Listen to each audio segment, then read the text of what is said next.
Buenas noches, sean todos muy bienvenidos. Nos encontramos una vez más dando una mirada a los proverbios.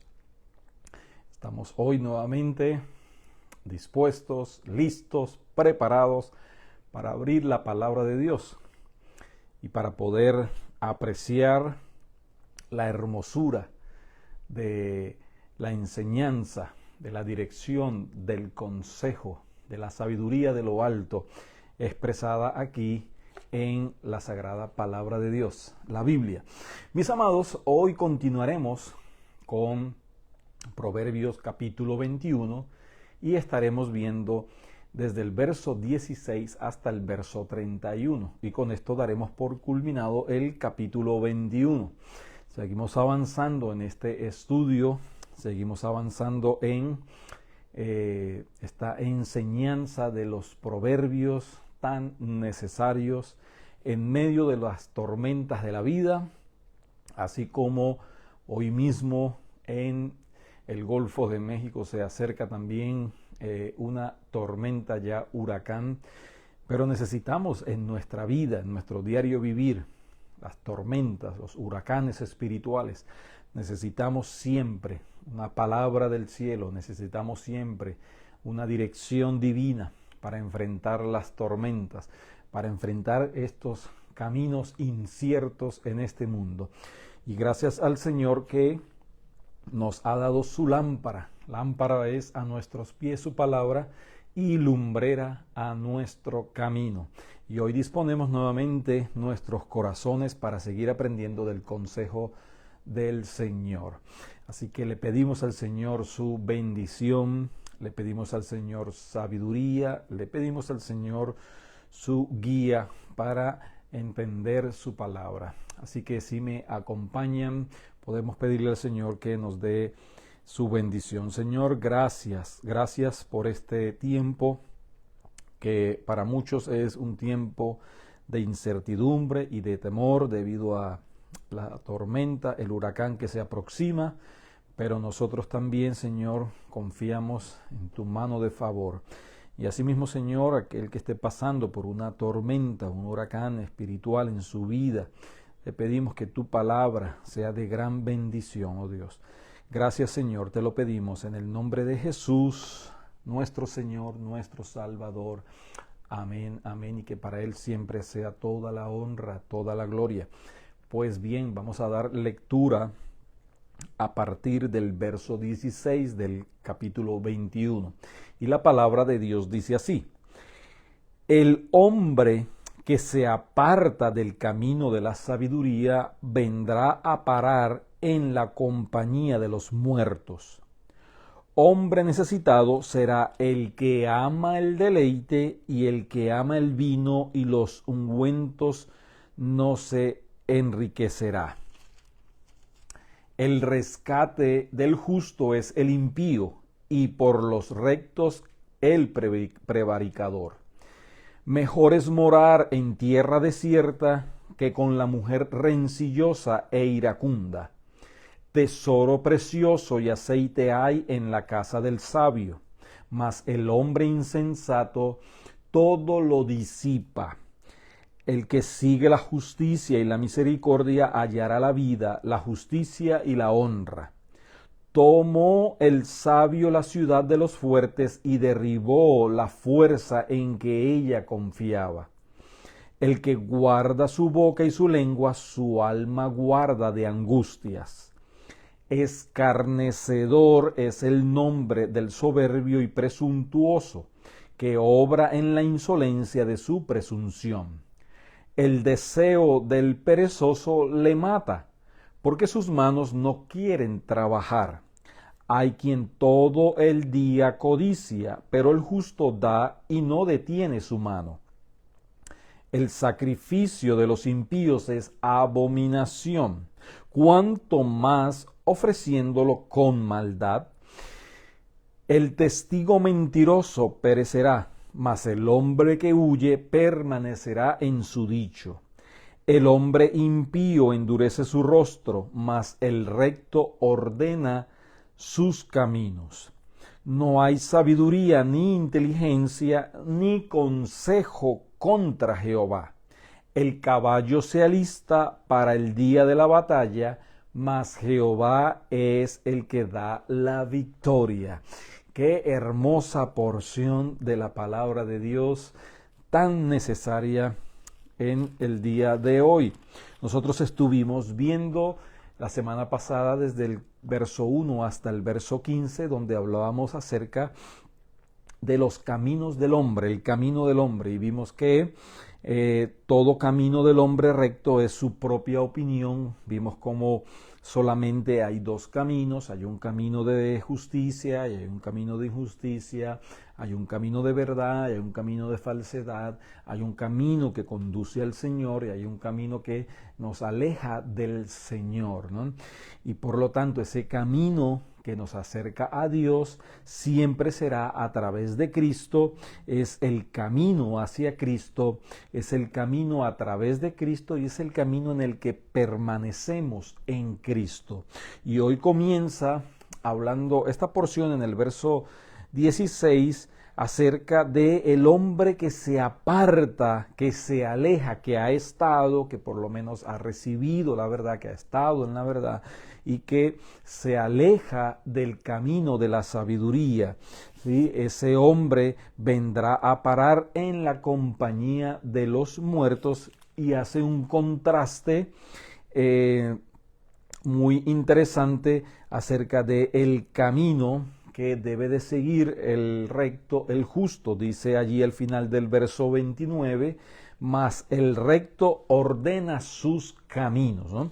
Así que entendiendo eso, que el justo, el que ama al Señor, siempre busca enderezar su camino. Y aquel que se aleja de ese camino, pues va a cosechar de lo mismo que ha sembrado. Y por lo tanto nos habla la palabra de las consecuencias profundas, dolorosas, de aquella persona que decide apartarse de la sabiduría de Dios. Una cosa es que las tormentas y los huracanes vengan a nuestra vida, otra cosa muy distinta es que nosotros vayamos hacia ella o que nosotros mismos las creemos, las formemos, ¿no? Las tormentas en nuestra vida, las consecuencias, el fruto de apartarnos de la sabiduría de Dios, ¿no? Ahora, aquí hay algo importante que queremos resaltar en esta noche y es el amor, ¿no? Dice el verso 17, en el cual estaremos haciendo énfasis: hombre necesitado será el que ama el deleite y el que ama el vino y los ungüentos, ¿sí? O ama las cosas que le producen placer, ¿no? El placer en sí no es malo, Dios creó el placer, pero el placer fuera de la voluntad de Dios, entonces será un gran tormento y demuestra la necesidad en el alma, en el corazón de esa persona. Dice, hombre necesitado será. Siempre estará necesitando de la verdad, siempre estará necesitando del verdadero amor, siempre estará necesitando de la corrección, de la guía, y no así el justo que vive en el amor de Dios, vive en la sabiduría de Dios, conoce el verdadero sentido de la vida y por lo tanto conoce la verdadera felicidad de la existencia, que es agradarle al Señor y deleitarse en el Señor en todas las cosas, ¿no? Ahora vemos estos verbos, ¿no?, que nos hablan del hecho de que hemos sido creados para amar. Dice, el que ama el deleite, el que ama el vino. Más adelante menciona en el verso 25 el deseo, que tiene que ver también con las cosas que amamos, y el verso 26 habla de la codicia, las cosas que deseamos, que vienen de el amor que hemos puesto en algunas cosas, ¿no? Por lo tanto, es importante resaltar, recordar la importancia del amor. Dios es amor, ¿no? Y Dios nos enseña a amar y Dios nos dice en su palabra que Él debe ser el objeto de nuestro amor.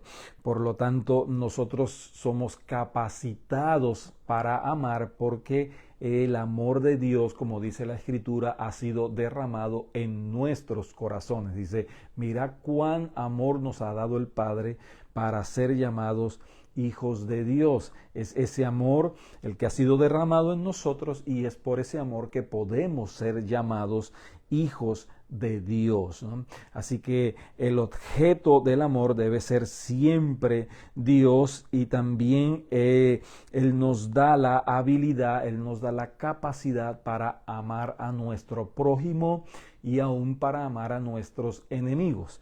Es muy importante resaltar eso, que Dios nos llama a amar y nos llama también a no amar. Es el punto central de esta reflexión. Dios nos enseña a amar, Dios nos capacita a amar, Dios nos ordena a amar, pero también en la palabra de Dios, Dios nos ordena a no amar. ¿Qué no debemos amar? Pues no debemos amar lo que Él no ama. No debemos amar lo que está contrario a su voluntad, contrario a sus deseos. La palabra nos enseña claramente aquí en Primera de Juan, nosotros vemos en el capítulo 2, verso 15 al 17, algo muy importante que refuerza lo que el libro de Proverbios nos está enseñando. Dice que hay un amor que no es atribuido a Dios, hay un amor que no es ordenado por Dios, hay un amor que Dios no espera que sus hijos confíen o se deleiten en ese amor. Vea cómo dice la palabra de Dios, Primera de Juan capítulo 2, verso 15 en adelante. No améis, ¿no? Ya hemos mencionado que Dios nos ordena, nos manda a amar, que le amemos a Él sobre todas las cosas, que amemos a nuestro prójimo como a nosotros mismos, pero ahora nos dice que no amemos, ¿no? Parece una contrariedad, parece una contradicción, pero no es así. ¿Por qué? Porque estamos diseñados para depositar nuestro amor, ¿sí? Hacia Dios, y cuando desviamos ese amor y lo ponemos en otras cosas, entonces eso es lo que se llama básicamente idolatría. Creamos ídolos en nuestro corazón. Nosotros mismos podemos ser nuestros propios ídolos, las cosas. Hay una gran diversidad de direcciones, de caminos para llegar a idolatrar, y de eso es depositar nuestro amor fuera de Dios. Dice, no améis, y aquí especifica, básicamente dice, al mundo. Entonces, lo primero en lo que no debemos depositar nuestro amor es en el mundo.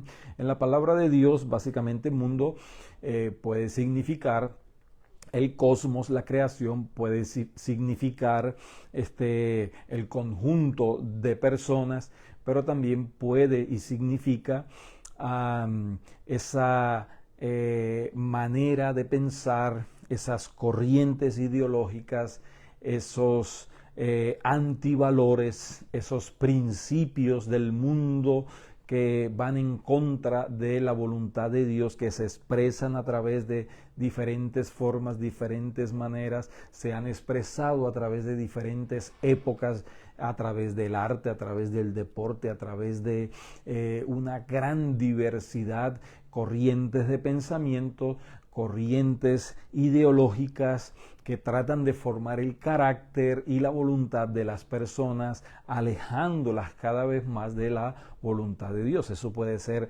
el mundo. Y entonces, en primer lugar, no amemos al mundo, no amemos esas tendencias, no amemos esas corrientes, no amemos esos antivalores, no amemos esos principios que no son avalados por la palabra del Señor. Pero también dice, ni las cosas que están en el mundo.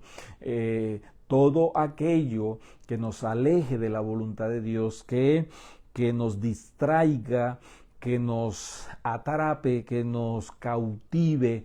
Todas esas cosas vienen a ser parte de ese sistema de antivalores bíblicos que nos desvían de nuestro Señor. Entonces, en primer lugar, dice, no amemos al mundo ni las cosas que están en el mundo.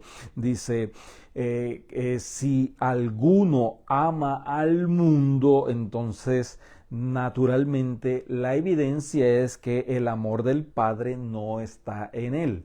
Eso va a ser una evidencia, ¿no? Si alguien ama al mundo, sus principios, sus corrientes, que son en contra, que son alejadas, apartadas de la voluntad de Dios, entonces dice que el amor del Padre no está en él.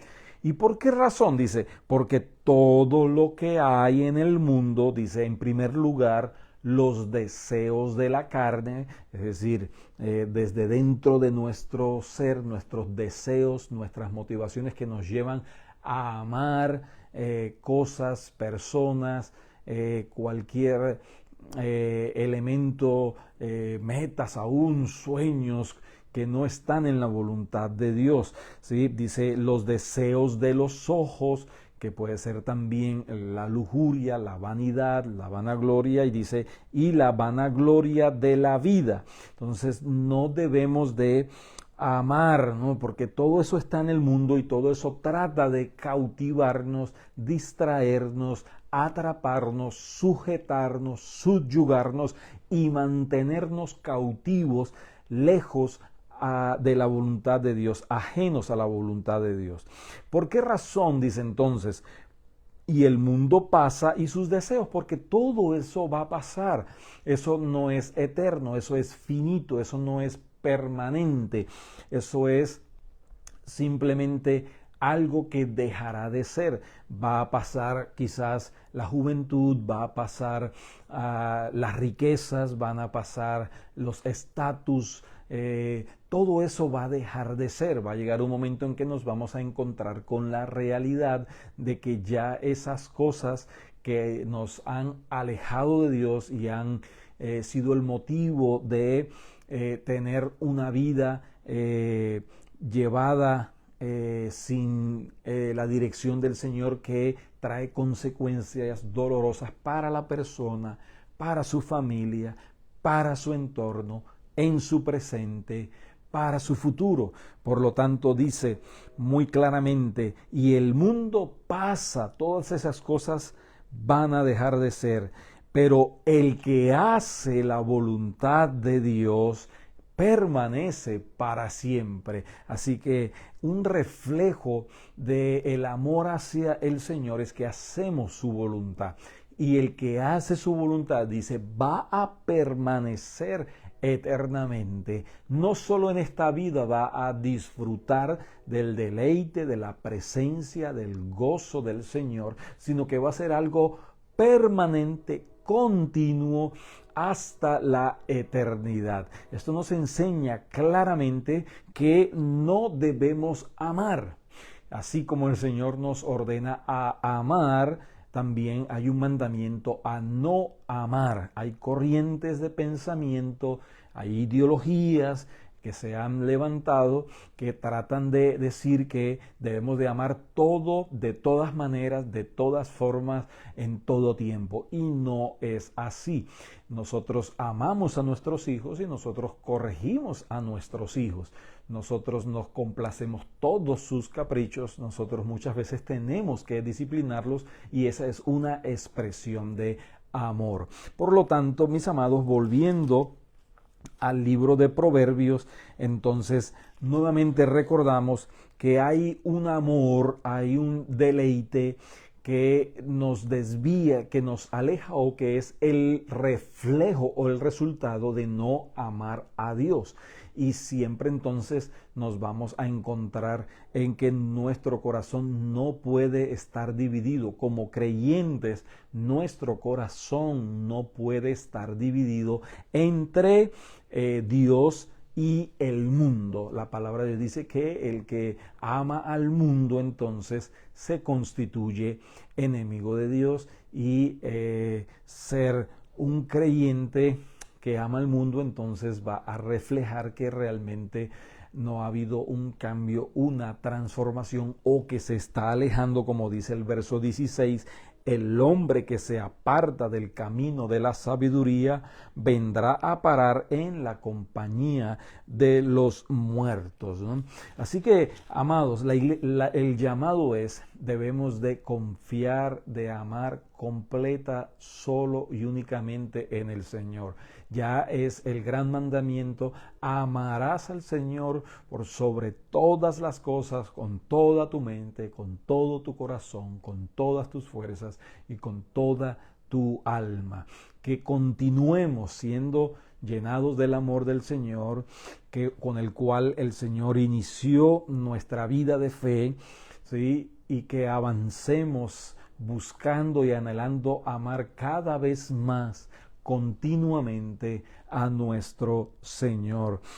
Al contrario, aquel que toma esa decisión, mire, dice el verso 20, tesoro precioso y aceite hay en la casa del sabio. Siempre habrá provisión, siempre habrá respaldo, siempre habrá presencia, siempre habrá el amor de Dios derramado y manifestado en aquel que ama la sabiduría de lo alto. Y ya, mis amados, dice el verso 30, no hay sabiduría ni inteligencia ni consejo contra Jehová, nada podrá oponerse o podrá levantarse en contra del amor de Dios. El amor de Dios supera todas las cosas. El amor de Dios es maravilloso. La palabra de Dios dice que de tal manera amó Dios al mundo, y en este caso la palabra mundo habla de las personas, ¿no? Y de tal manera el Señor nos amó que ha dado a su Hijo unigénito para que todo aquel que en Él crea no se pierda, mas tenga vida eterna. ¡Qué amor más maravilloso el de nuestro Señor!